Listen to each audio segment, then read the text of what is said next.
Hello, and welcome to Software Testing Strategies. You probably thought I was going to say welcome to the testing show, whereas if you've heard my voice, that would be the typical way that you associate it, because I am the narrator that starts out that show. It was the testing show that prompted Matt and I, along with two requests from Pact Publishing to both myself and Matt to say, would you be interested in writing a software testing book? So like Reese's, two great tastes that go great together, we both decided, how about our chocolate and peanut butter get together and let's work on this together? I thought 20 years ago that I could test anything. And I learned that there are some domains that, while I still believe I could test any software program and I could figure out how to find problems and flaws with it, there are levels of that program that if you do not have domain knowledge or a real strong understanding of how that domain works, you are probably going to struggle with it. This is also going to be the case when it comes to specialized areas of software testing. Probably one of the easiest ones, and I'm not saying it's easy to do or to understand, but I am saying it's one of the easiest ones to get your hands on and get some practice with, is load and performance testing. And I'm going to say load and performance testing are two separate things, in the sense that load is a form of performance testing, but it is not all performance testing. And performance testing covers many more areas other than just load. Having said that, you can use load as a basis to start doing performance testing. And one of the ways I demonstrate that in the book is to walk you through a very simple example using JMeter. JMeter is easy to download, easy to install on just about any operating system that you have access to, and easy to set up. Create some requests, step up or step down or hold steady how many you want to use, and start measuring what comes back. One thing I make clear in the book is either get permission from the site you're working on or set up a sandbox application someplace to do this. Do not just willy-nilly go out to a website and say, hey, I'm going to throw 1,000,000 requests at Amazon.com. That's going to get you in a heap of legal trouble. Another area that is specialized and has some unique requirements and skills that you can learn is security testing. Again, security testing is one of those areas that you could get yourself in a heap of trouble with if you are not careful and understand what you're doing.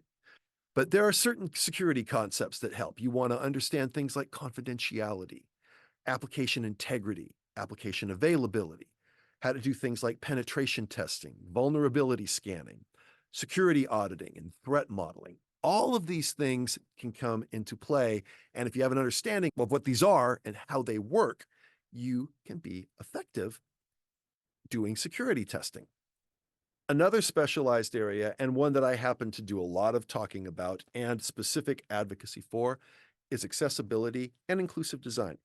These are areas that often don't get a lot of attention, or they get attention way too late in the process, or they have to be worked into a product because people didn't give it the time of day when they needed to be thought of, or an entity has chosen to take legal action because ultimately their product is not accessible and it's leaving people out. One of the easiest and actually one of the most effective tools you can use to help people understand how a site is accessible and not, and it's very visual, is Wave by WebAIM. It can be used as a browser plugin. It's available on many platforms. Many browsers can use it.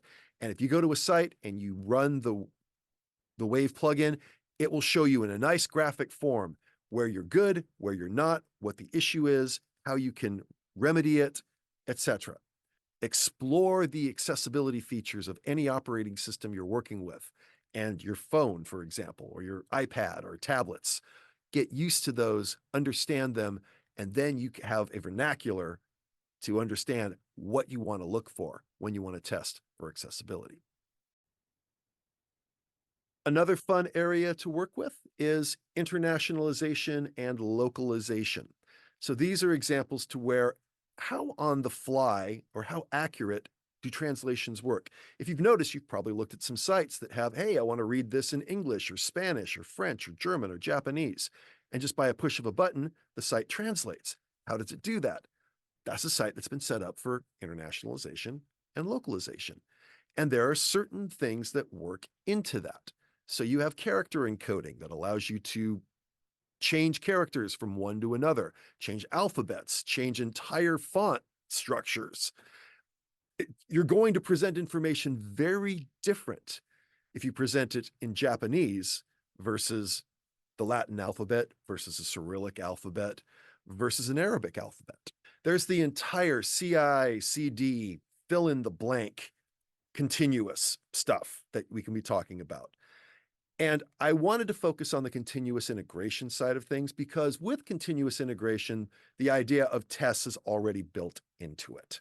So it is not uncommon for software testers to get involved with the CI pipeline and in some cases be the one to actively manage it. It's an area that you can develop some skills with. You can set up your own Jenkins server or any of the other flavors of it and get into the experience of building your software applications and getting them ready to deploy. That's a key area that a tester can actively be involved in, but it takes some special skills to do it. Finally, for this chapter, I focused a little bit on regulated testing. Part of it is that regulated testing is a big, big thing that covers lots of industries, and lots of industries have their own standards for how things are meant to be done. Other than the fact that it is something that everybody who gets involved with it needs to understand that you are working under a bit of a different set of rules. Testing for the Food and Drug Administration, testing to make sure that a drug protocol or a software application that handles insulin reading is going to be very different than, say, handling a block blaster game on your iPhone. Okay, this is a big, broad sweep. There's a lot here, and I understand that there's no way that I'm going to be able to cover all of this in a really meaningful level. But if you do want to know more about this and you want to see what we actually talked about, I do strongly recommend, please have a read of Software Testing Strategies. And if you feel there's things that I missed, or if there are things that you wish I went into more details for, please leave some comments.